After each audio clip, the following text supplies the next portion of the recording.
Hello, welcome to the Parking Lots Talks podcast. This is a comedy podcast for below brass aficionados, including me, Andrew, and then we have Damien. Hey, hey, hey. We got Grant. Hey. We got Noah. Oh God. Finally, Steven. Hey. Oh, the boys are in town. So this is the first podcast, and we're in, ready to go. You only get one chance to turn back. You should do it now. Just one. We're going places. You may not want to follow us. Dude, we're in a parking lot. How are we going to go places? With our cars. With the car that we're in. The parking lot. We're all 6 feet apart in our cars. It's a limo. Okay, all right. What if limos were the same size but horizontally? They just took up the whole street. Yeah. Just imagine that. Could you going imagine down that? Broad Street. Did you guys ever see Sweeping Camp Laszlo? everything. Did you guys ever see Camp Laszlo? The episode where they did the racing. Remember where they made like the carts and then they turned the bed into the cart and it's like really wide. That's what I'm picturing. It was still the bed, but it was also it's also a go-kart. Literally no. Oh my God, Camp Laszlo. Yeah, I just throwback right there. It Throwback, yeah. really is. It's one of the shows. So how are we all doing today or tonight?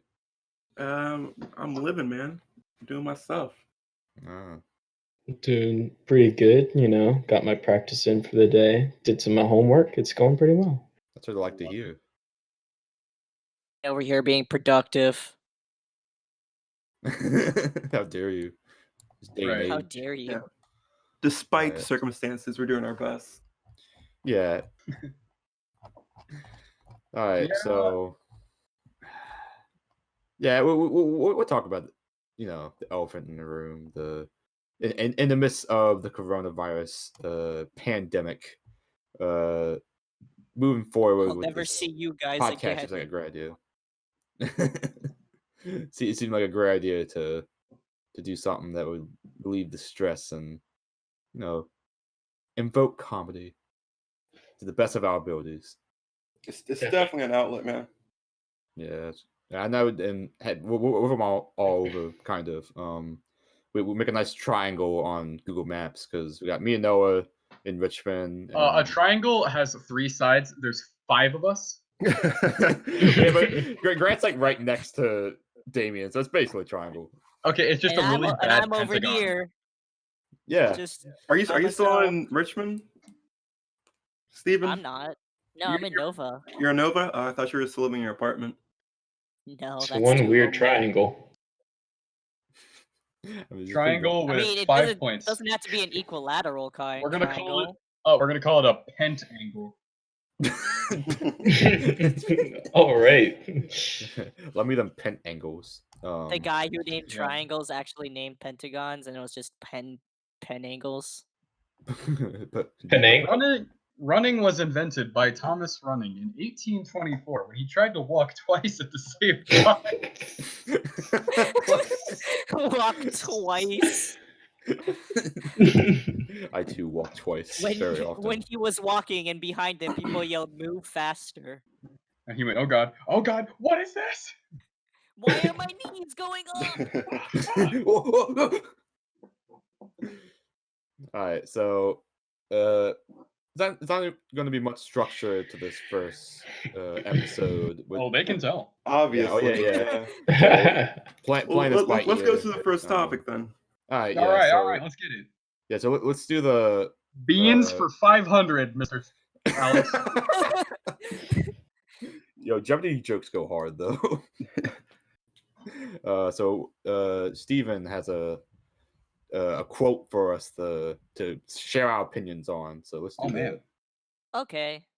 So this quote is taken from Arnold Jacobs' book Song and Wind. Arnold Jacobs is like a very famous tuba player who has a lot of ideas with breathing and singing in your head and having it play out just if you can sing it, then you can play it, basically. Um, and so he has this book just about his biography and all his ideas that I've been reading. And so this quote is from that. Definitely check it out. It's called Song and Wind. So the quote is: each student must be treated as an individual problem. How often have I had the experience of teaching a class of 3 or 4, of correcting one student with a certain observation, and finding myself called upon to say the exact opposite to the next one? That's a good one. So, It's good stuff right there, man. Steven mentioned this quote to me before, and I initially, my first reaction to it was, I don't like how he starts out by saying he sees it as a room of problems. Well, that's the thing I was telling you about, was like, what else would you call it if they have an issue or a problem? Like, they have something wrong with them. He's not calling them, like, the student itself, a problem. He's saying yeah, that they have an issue that they brought up to him, and each student has their own different things. Like, for it's example, I have yeah, issues that are different from Noah's issues in tuba playing. right. See, it's not that he's not trying to be tactful. He's a very, very thoughtful person. You can tell by the literature and the way he plays his instrument, actually. He carries his own voice really well when he's playing. It's just that the way you lay that out as like a problem is that it's easier in translation. It's not inherently meant. You're not supposed to take offense to it or anything. It's true, but I feel like if we didn't know Arnold Jacobs' character, then the quote would have a different meaning. Yeah, I agree You with know? that. That's I true. mean, yeah, I guess That's like true. word choice is a thing. Yeah. What was the second half of the quote, Steven? How often have I had the experience of teaching a class of 3 or 4, of correcting one student with a certain observation, and finding myself called upon to say the exact opposite to the next one? Man, that happens so often. I mean, people have different. I don't want to say issues, but I guess it would be considered an issue. Strengths and weaknesses. Yeah, Take it as like and master class. there's We all have different things. solutions. Yeah, there's different solutions to each problem. Yeah, like people will Yeah. perceive an issue differently than someone else will. It Some stems. go Go ahead, ahead. no. I'll go ahead. I was gonna say, different people have different ideas on how to approach problems or their way of playing, and telling one person one thing may affect that person differently than the person right next to them. You know, like Exactly. a way with like airflow or just idea of sound. Telling me to play darker might make me actually play the brighter sound versus somebody told Andrew to play darker. It Mm. really It's just stems. different experiences growing up learning how to play music that really leads into the kind of musician you are, and that's Yeah. a whole nother, you know, problem to go along with learning music. A lot of it stems from like the stage of development that a person starts their instrument in, the types of teaching they had during this transition into developing their voice on their horn, and where they are at a current year in their playing, because a lot of people could be fantastic at blowing through phrases but have terrible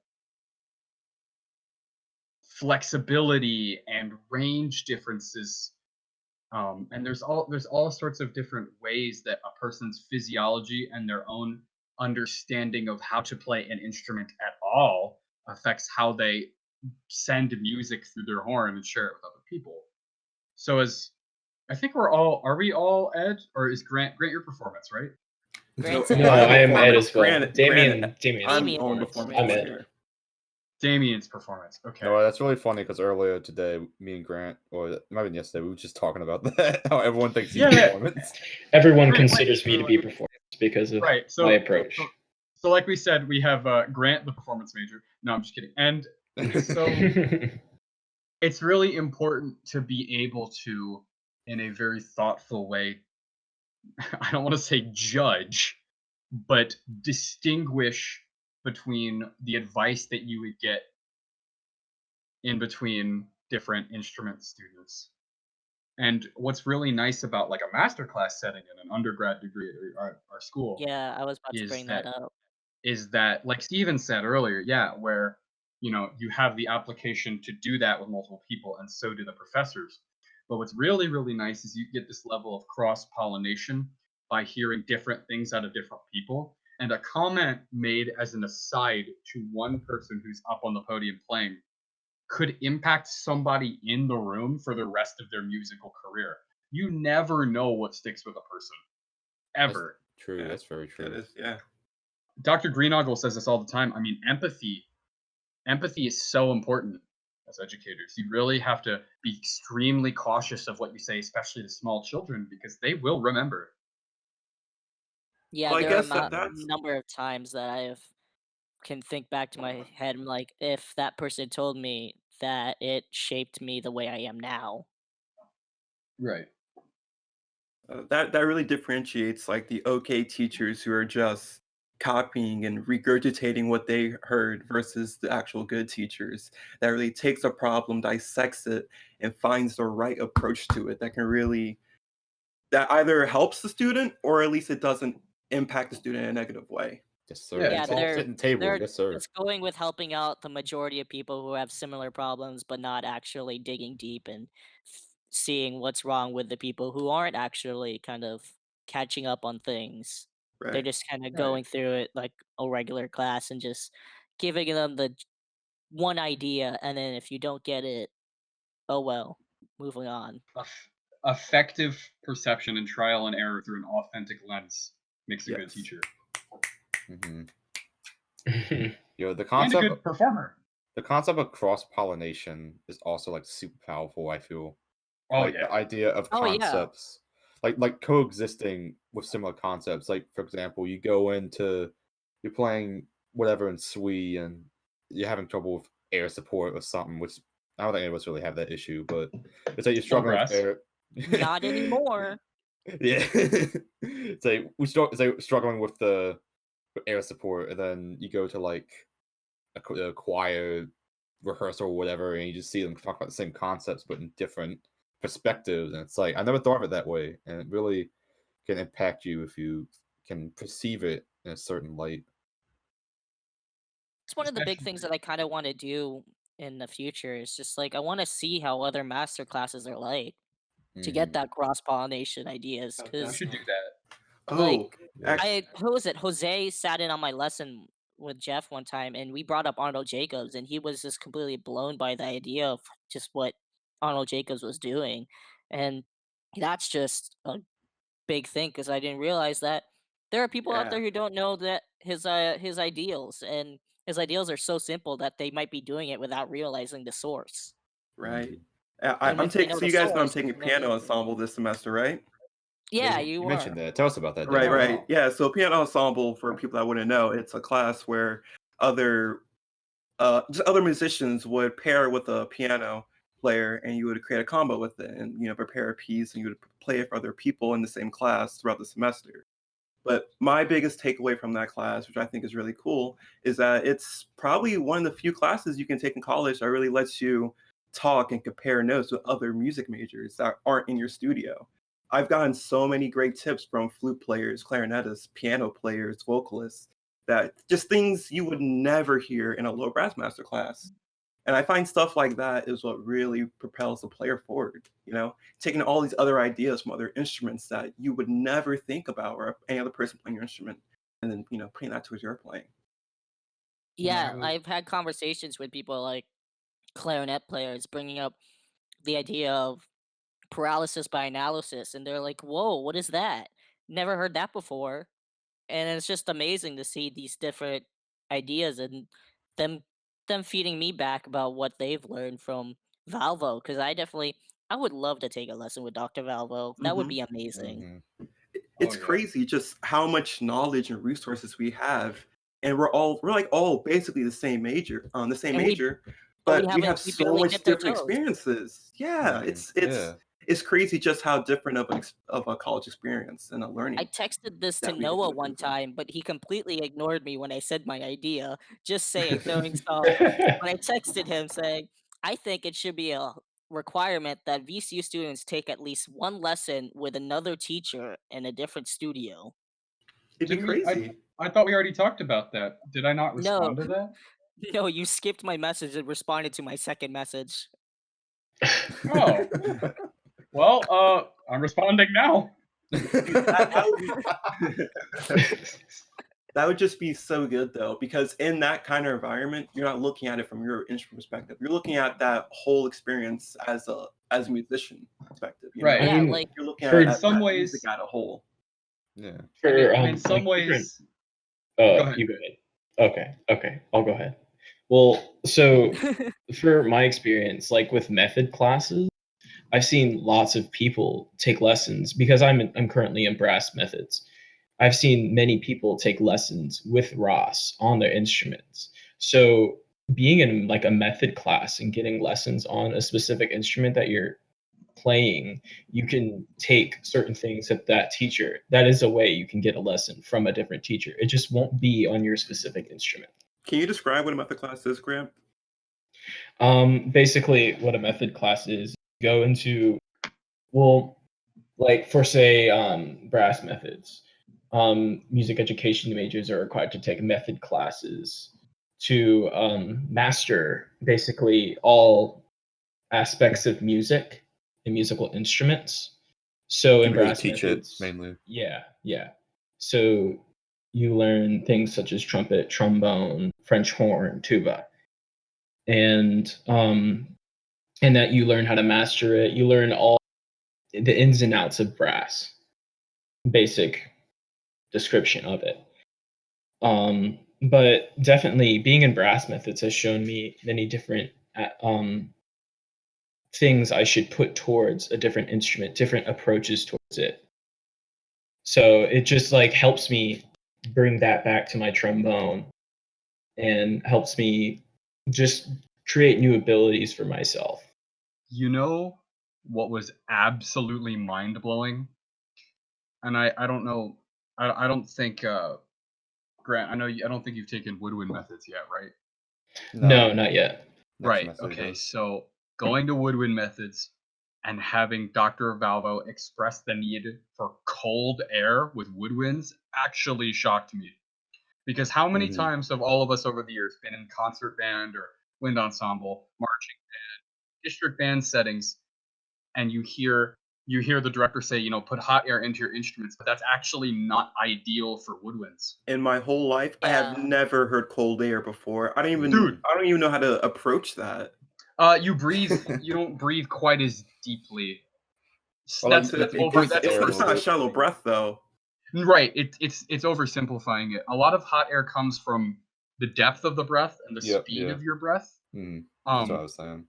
and the thing is, like, you have to learn how to pressurize your air on an instrument without necessarily just filling it with steamy air that would be necessary for like a brass instrument. It's really different.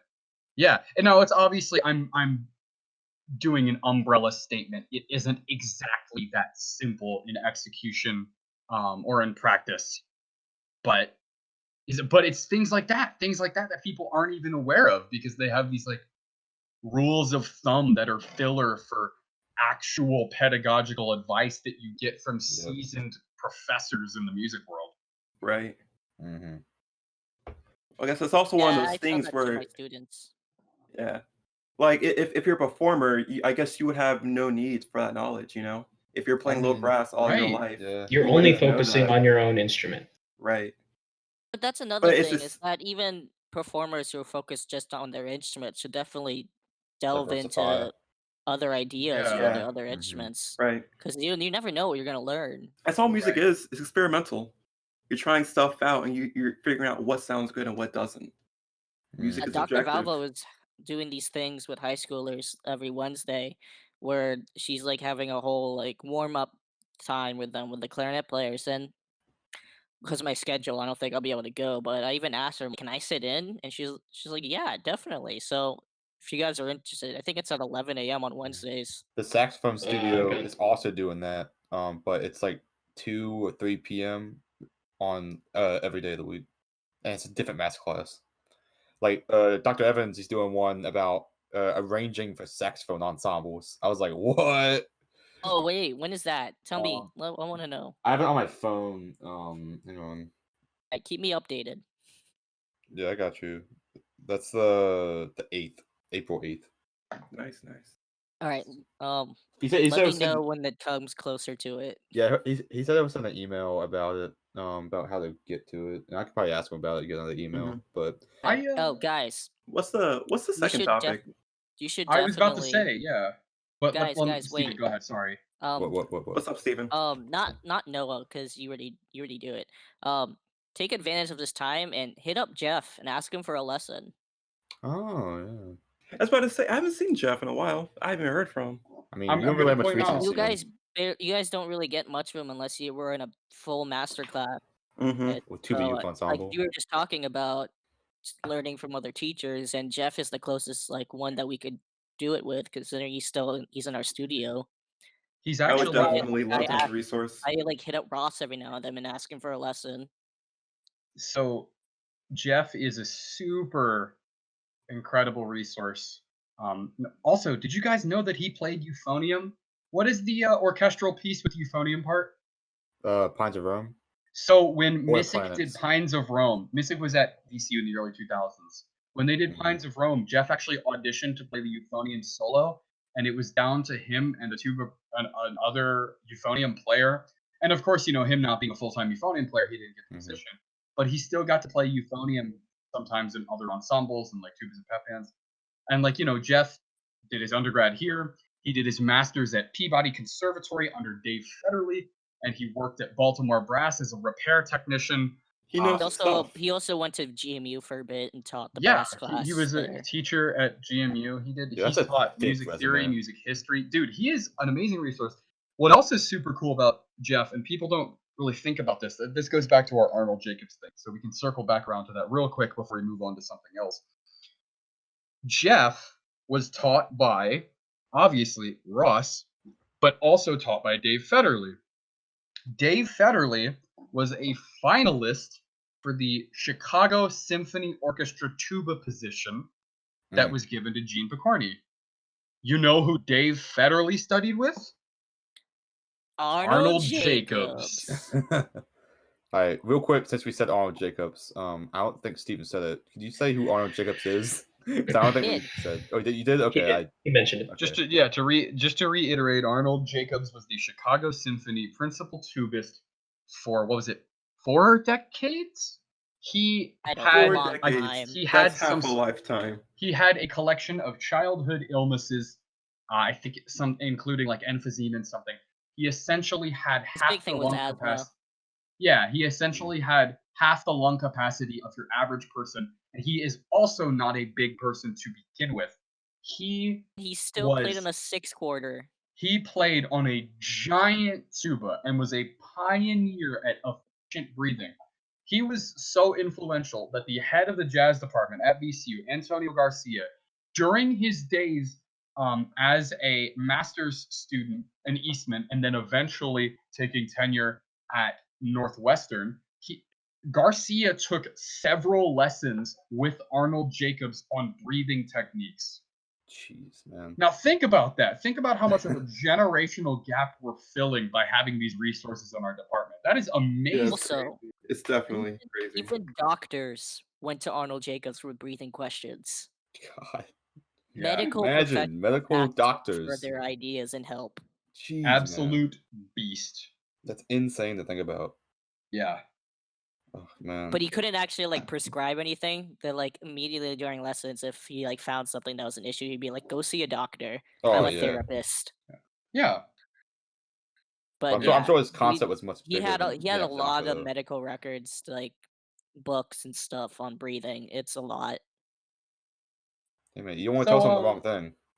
Yeah. So would you guys like to move on to another topic? Yeah. What's the second one? Yeah. So there's a couple things we could stem off of.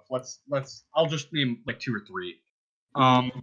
So would you like to vamp off of something we just talked about or go in a completely different direction? Let's go something completely different. Okay. Get some variety up in this podcast. Yeah. And Andrew, you were talking about some interesting things earlier. Hit us with one of the big philosophy ones. Oh yeah, I love those. Okay, so the one I really want to do, was, so I had this idea, or this question roll over me. So every other major that's qualified as a fine art in college involves people who create their own art. Like an art major, they make their own art. They never recreate. They never recreate art. Like theater majors, they plays that exist, but they make their own plays regularly, their own works and all that stuff. And yet, the whole thing about a music major is that you just recreate things that are already written. Like, why is music the point where we we never create our own art as a normal mean? It's always we create something. I mean, I And love this. yeah, I I thought that think concept was it's interesting. I think it's because since with visual arts, you can't just take something already have it and I mean you can, but that is their entire major, no matter like what they go into, art education, sculpture, photography, everything. They are forced to create. Whereas music, since it's already there, we aren't forced to create. It's an option. Like composition is an option. And I think it's also the culture of VCU itself that we have because we don't have a composition program. That's true. And like We only recently got the composition everyone professor. knows that Mhm. it's essential. Like we have like next semester the music education cohort is going to be taking music arranging, Woo! and we're going to have to do that creating aspect of music. I think and like performance majors too, they have to do like music industry at least. So like it's a topic that everyone knows about. It's just not heavily on unless you're a composition major. People do it as an option because we have so many created things. We can succeed in our major without having to create. I Okay. mean, we do create still when we perform. We're creating different interpretations. I mean, improv. That's a very big It's thing another with thing, yeah. music. That's Okay. just creating it as you go. I That's mean, true. it's not really, it's structured in a way, but you create it yourself. You're speaking through your instrument. It's your interpretation. Well, let me ask you guys this: do you guys believe music making, like through instrumentalists, through instruments? Do you think it's an evolving life form, or do you think it might be stuck in a certain decade? Hmm. I It's evolving, think It's definitely. I take evolving. it is there's evolving, but it's a subjective thing. It depends on who you ask. There Hmm. are That's very yeah. true. classical and jazz purists all over the world, but for the most part, it's evolving. Yeah, and I will say something Garcia told us. I don't know if it was in one of my lessons or during Jazz Pet or something, but when a genre of jazz is split off and invented, it never really ends. And then when it branches off, they now coexist together. So right now, there's still people who play, pure swing and like not influenced by bebop or anything. The issue is that society as a whole isn't really interested in that type of music anymore. It's like the ear has caught on to something where there is now a standard that exists through the radio and through these things. And so if it's not that, it's seen as like old school or something. It's like I'm not. It's like, I grew up listening to country or I grew up listening to rap, and it's like these things that the easily fed to us things are tangible easily. And I feel like, Historic, yeah, yeah. Historically, right now, we are immersed in music that has origins in West Africa because a rough part of American history is slavery. And with the slaves, we brought over historical, instruments. We have vocal chants. We have rhythmic possibilities, and you had all of these things stem from it. You have blues. You have gospel music. You have bluegrass, which appropriates slave instruments with European folk songs brought over by settlers. And this all evolved over time. Then you had things like street jazz in Caribbean communities such as New Orleans, where music all blended and people would improvise off of each other. And then jazz was eventually turned into a respected genre when it was brought in front of wealthy audiences, such as Rhapsody in Blue by George Gershwin. That was one of the first examples of jazz as a quote unquote serious and respected piece of music. You had the development out of that into swing music, which was made for dancing, became big in the 30s and 40s. The counterculture is bebop, which is it is high octane, harmonically challenging jazz made for the performers. Followed by bebop, you have all of these stems into different directions with the development of electronic instruments, and it's this cascade of evolution that comes from a combination of socioeconomic, technological, and just cultural contexts. So we would be failing the history of the development of music, especially in the Western world and the Eastern world, if we did not evolve as people and as musicians, which include our vocabulary, and the things we choose to do with other musicians, it's really hard to get to some people like that because old school music pedagogy has a habit of being locked in its own way. Yeah, that's very true. It's very true. Like you get older professors that would go, "Oh, I was taught this way, and this is the way you're going to do it." What's really nice about VCU is we don't really have much of that. Yeah.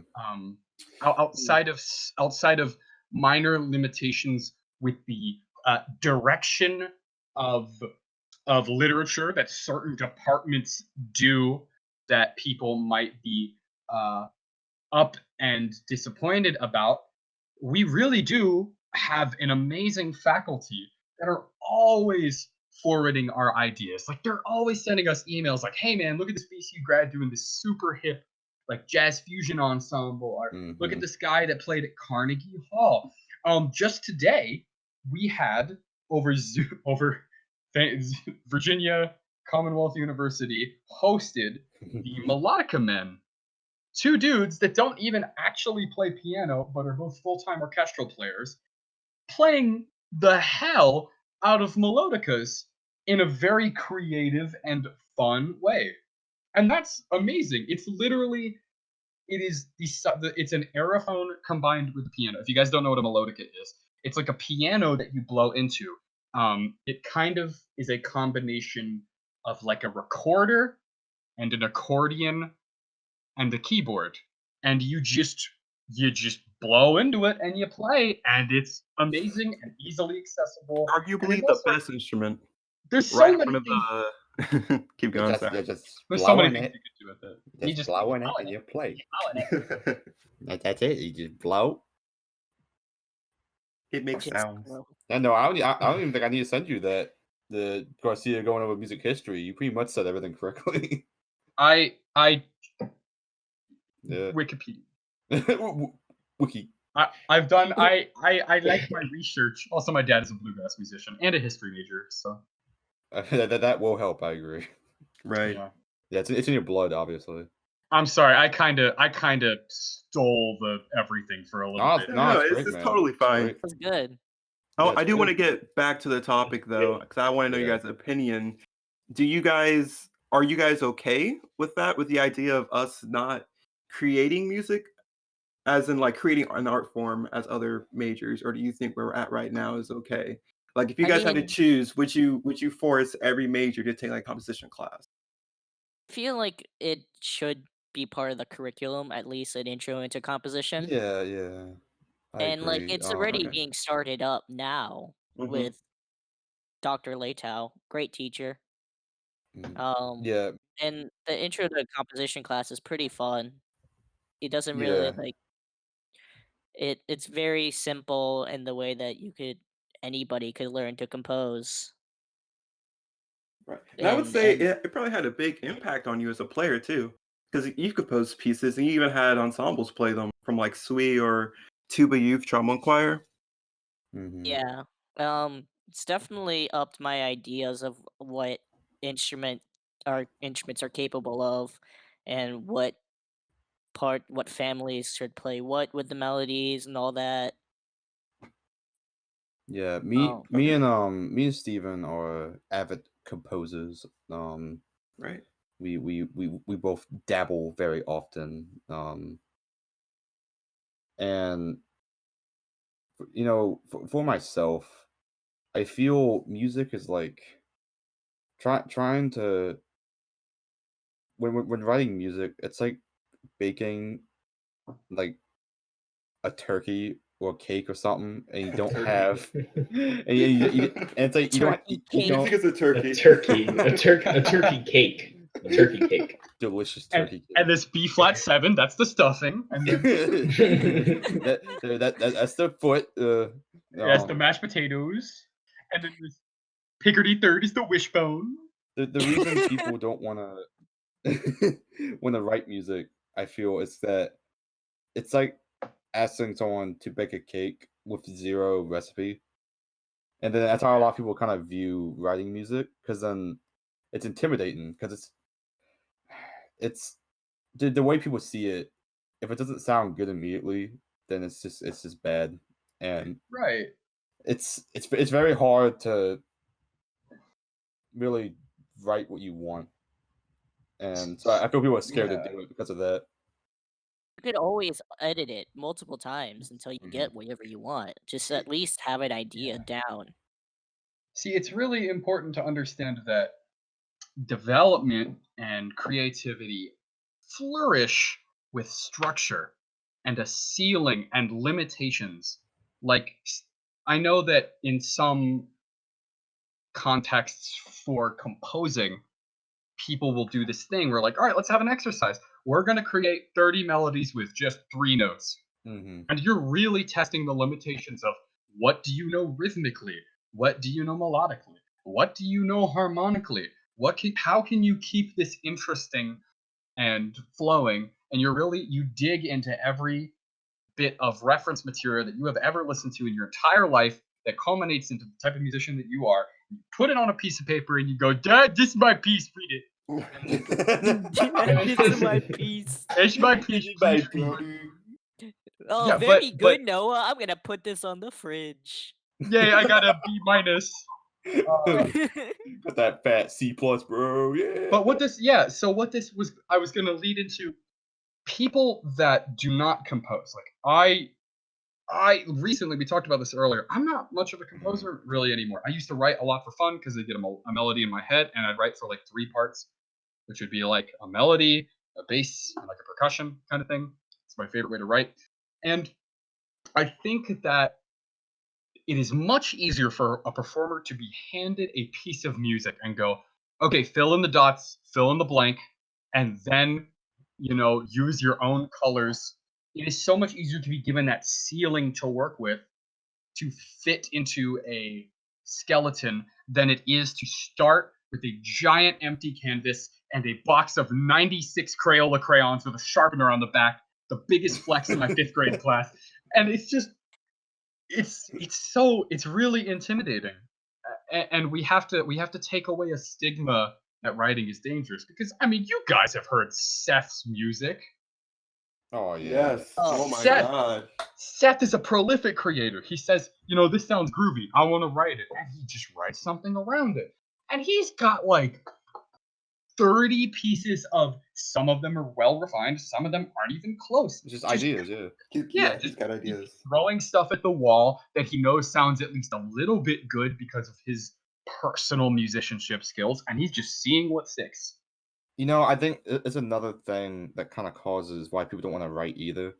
It's the idea that people don't want to try new things. Also, it's like it's the same. It could be the same argument with people who don't want to improv. Like even like people who don't even want to try improv. Like just make something up right now, and the feeling of failure.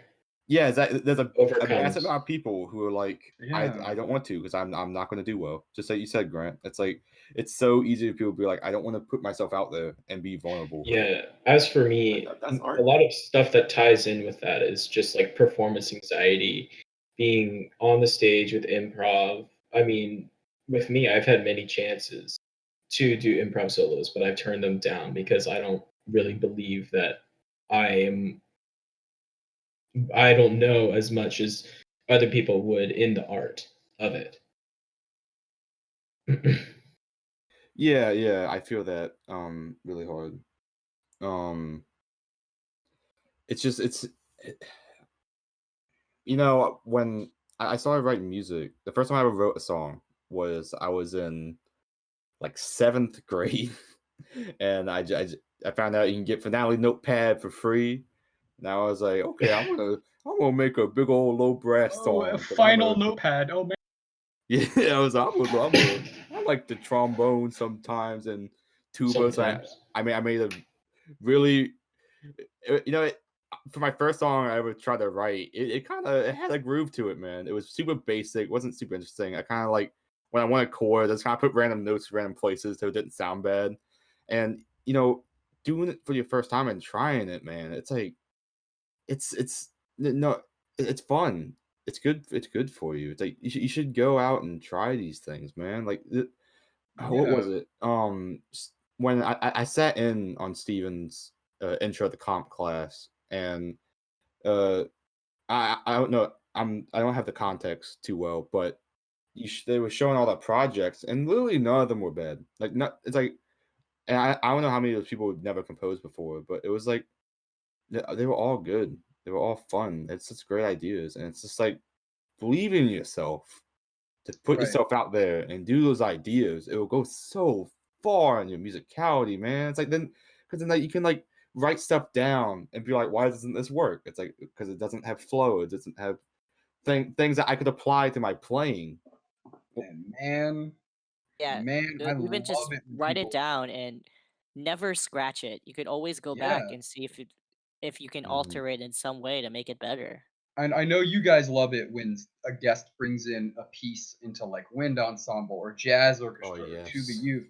And even if it's bad, it's like, oh man, they up and did that. Like, dang, man, I love those moments. Those are really fun. Like what was the name of the drummer, the guest artist, Matt Wilson? Was that his name? Matt Wilson. Like a drummer. I and I stress it for people who play percussion and stuff who aren't really around. Like I'm not a percussionist, so I can't speak for them. But just like this drummer wrote a chart. He wrote a few, I assume. He wrote a chart for a jazz orchestra, and it slapped. It's like put yourself out there and take the risk, man. It's worth it. It's like what's the worst thing that's going to happen? People be like, it's I don't like it. It's like okay, Improvement. yeah. I mean, we are our worst critics, but like we Exactly. have to get over it. Yes. Paralysis by analysis. What? Self-analysis.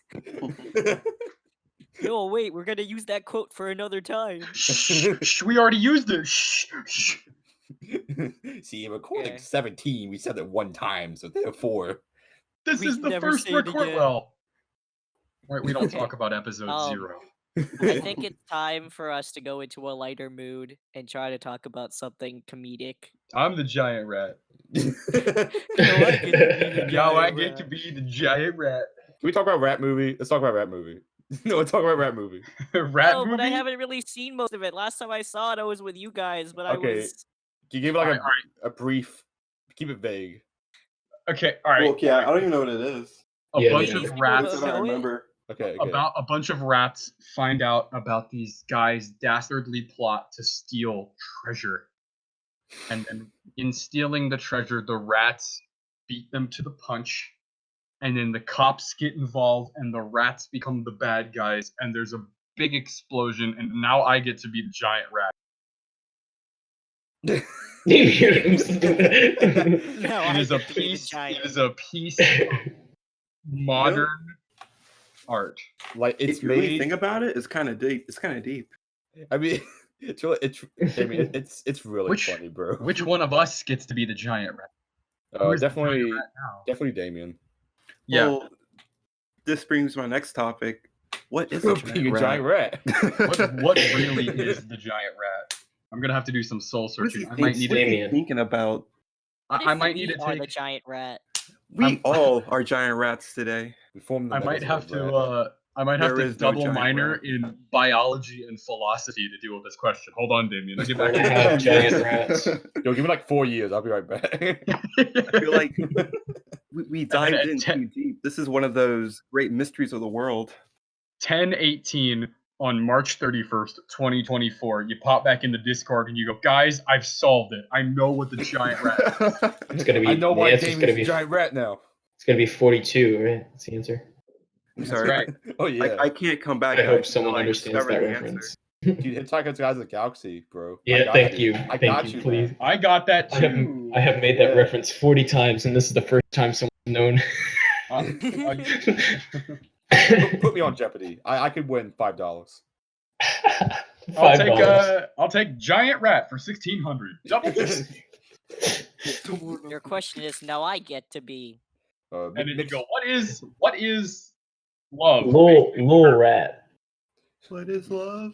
mixed media for Baby, 500. don't hurt me. Copyright. All right, Damien, what was the topic you wanted to talk about? A topic I want to talk about. Yeah, you mentioned something. Or was that a joke for the giant That rat? was definitely a joke. Dude, we don't have I any didn't come jokes. to this podcast prepared. I This is have a a topic. very serious podcast. Dude, you It got was me. pretty serious for the past like 30 minutes. Hey, It man. was. Little Ratatouille. I kind of enjoyed it. Yeah, Comedy that's goes good. in hand it with was drama. good. We were very influential to people, I think. We had Wait. some good ideas going. But We what can't about just tell fart Ratatouille? jokes for 2 hours, man. We got some Yeah. substance in there, and then do fart jokes. So poop, farts. With Wait, substance? I actually, now that you say that, I have a really good joke. Yeah. All right, I will this is agree. the last topic. Noah's joke. All right. What did one giant rat say to the other giant rat? Oh my god. What? What's so joke there? So The translation is now I get to be the giant rat. this is how you know we're the low brass studio. We hear a fart sound and we all chuckle to it. I mean, Oh my it was God. pretty good. I mean, the That was People my- execution actually farted. kind of phenomenal. No, that was a hand fart. That was my finest impersonation of a bass trombonist that we know. As in all of them. Every bass Are bone you talking player. about Ricky? No, that's all not two a of that's not them. a dig. That's not a dig. I know like 7. There's more than 2 bass bone players on Earth. I know. There's I 3. only know one. Yeah, don't forget about Ross. My favorite. And bass bone. Garcia Oh yeah. The and OG. Reggie Chapman and all the and other Chris Oka on the off season. ones. Off season. We all should join. We should all play bass trombone in SWE next semester. Yes, all of us will audition. Loki, We I should wish all we just had the low Go to our brass. auditions, take Andrew's bass trombone, and just play our excerpts on bass trombone.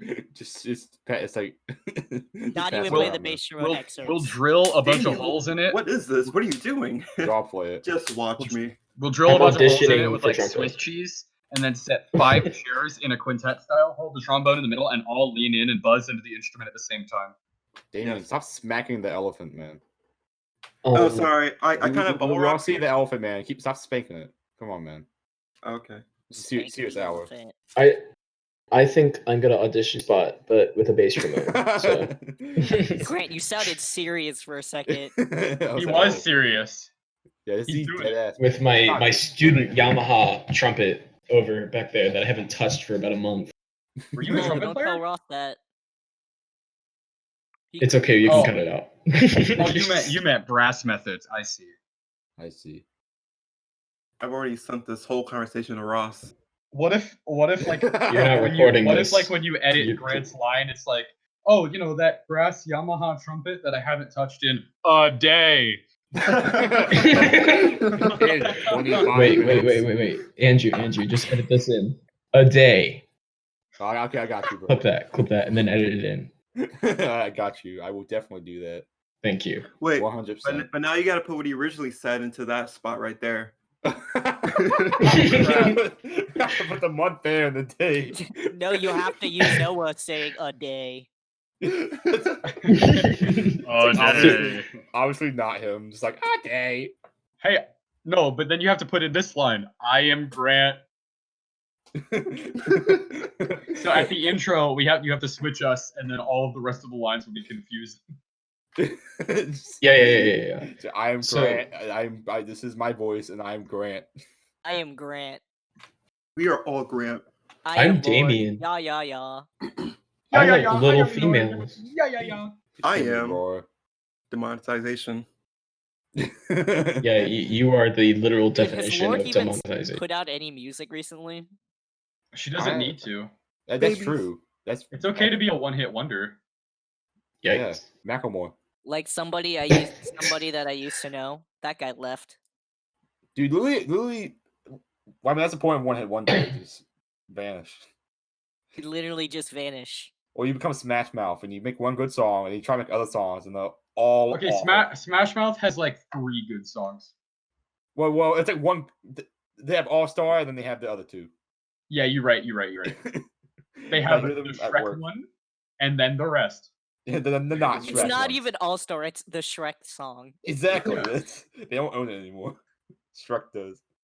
It's Disney's now. All right. So when are we yeah, we well, yeah, I was playing about the to Shrek soundtrack in Wind Ensemble? say. Next semester. Can we play that I'm- arrangement of Hallelujah though? That slaps in the first Shrek movie. Oh Hallelujah? yeah. It's too good. I don't remember it. It's so. Well, good. obviously we All need I to can end the think of is the podcast right Pentatonics now and version. watch Shrek. I know we can't Dude. watch that until we watch Lion King 1.5. You're right. Grant, Oh, or wait, Damien, you mentioned the Pentatonics version. Oh yeah. So Oh, that would slap. quick I aside. played- Huh? Oh, go ahead. You go first. Mine I takes a little played the Pentatonics version of Hallelujah in a brass quintet. I also Nice. played that same version. I subbed in for you that one day. I Yeah, because I had I pink also eye. played it Mhm. one day I when I did. subbed for Damien. Oh, When you didn't it was know the Damien same day. existed. we had Oh, a in my high school, the one year I did choir, which was senior year. I was in the upper mixed choir, right? And we had this small ensemble that was a mixture of some really good singers from the mixed choir and the upper women's choir. Which I eventually learned you shouldn't call them that, but whatever. Anyhow, No, so about 4 days before the final spring concert, we had the bass singer for the Pentatonics arrangement had to go to the hospital because he had some like surgery things to do. He had like a shunt to drain spinal fluid out of his head. I think it was something to do with like it's like stable hydrocephalus or something. And he had to deal with it because it's just like it's like a thing he deals with. And they were like, we need a bass singer, and I had to learn that in like 4 days. I had like 2 practices. It was really fun though. I have like a video of it. My wireframe glasses and Just my show me high that, man. body fat percentage. I would love to see that, like for real. I'm really quiet because we weren't microphoned, but it was great. And also, you just learn the music. Yeah, it was a really fun Yeah. time. I bet it was. The only- man. It's the only Yeah. choir small ensemble thing I've ever done. Alright, so we're creeping on 50 minutes, I think. So I think we can wrap up the episode. Oh So man. any closing remarks? Anyone want to? Yeah. No. I say Good cliffhanger. That's real good. Nice. no. I'm gotta be like- finally the giant rat. someone We are say all something that like leads up into like a long conversation, but then just don't finish the. So let's talk So about how do you guys feel about buzzing? Just, Oh, looks like we're out of time. oh well, I gotta go. You know you're a true musician when you have 2 mouthpieces sitting right next to you on your desk. It really be like that. Just blow right into the microphone. I would love editing. You know that you're video. I can't because all of my family's asleep and my buzzing is very loud. Dude, I have that problem too. All right, well, we gotta go pay for our car now. So All right, We're dude, gonna go pay our for parking parking. tickets. No, let's God. just pay for our car. We get a different car. Wait, Do a Go car buy a car. payment. I gotta pay off Did my you- car loan real quick. Did you guys see that the parking attendants are still out because for some reason they're considered essential during coronavirus? Yo, These Poor poor thing. souls. sorry. Well, This is another Who are they topic. parking? Did you guys Whose hear about? cars are they parking? Damn what? You guys hear about GameStop? That they're still yeah, open. Dude. They're still open right now, really? Yeah, Yeah, dude, yeah, because so- they consider themselves as a as a necessity. Yeah, so it was like a. Ooh. So here's what they did, right? They declared themselves essential so that they could sell the new Doom and the new Animal Crossing. And immediately after that, they closed over 360 stores nationwide. And then they were like, "Oh, we're not essential anymore." But even while not being declared essential, they're still staying open. They have a limitation to the amount of people that could be in the store. They're bringing things out to the front. I have like 3 or 4 of the people I went to high school with all work at GameStop. It's kind of tough though. It's crazy. They made bank Well, and then no, they're like, dude, all right, we're it's- good. It's because their whole money is like situation right now I is get it. pretty bad. Yeah, I the get it. leadership of GameStop's kind of terrible, and they refuse to fully switch to an online retail thing, even though that would be more lucrative. So I get it. they're kind of Yeah. shooting themselves in the foot. Yeah, Yeah. GameStop's gonna disappear soon. They probably GameStop will, will man. be, Yeah. GameStop will be gone in the next 5 years. Yeah, just Definitely. like Blockbuster. If it's not, yeah, exactly. Ah, If it's not, there'll be like Blockbuster, 2 man. open. Oh man, it's be so sad seeing memes of Blockbuster with GameStop. Oh man, it's gonna hurt. Oh man. It's gonna hurt, bro. Join Harambe. Oh, you know that meme where it's like things going up to heaven and it's like welcome Yeah, to the great land. That's what I just referenced. But Oh, thank really? you, Damien, for You're welcome for reiterating it, but clarifying. in a Hey, we're a dumb tag team. That's what way. happens. Damien, find that meme and send it to me. I'll try to edit it in. I got you. All right. Well, I think Alright. this seems to be a good place to Time, stop. time to go pay Sorry, for our off the car. GameStop. Yeah, Yeah, I pay can for our see the parking. lady. Yeah, they No, Don't no, worry, guys. we're not paying I'm for our ready parking, we're I'm paying for our ready car. to jump her. I'm ready. Jump who? What? Whoa. Whoa. What? I didn't say. I mean, they don't call these large shank mouthpieces for nothing. Anyways, Oh All right, my edit that God. out. I'll just bleep it out. All right, so I'm pasting in. All right, so bye guys. Adios. Bye, guys.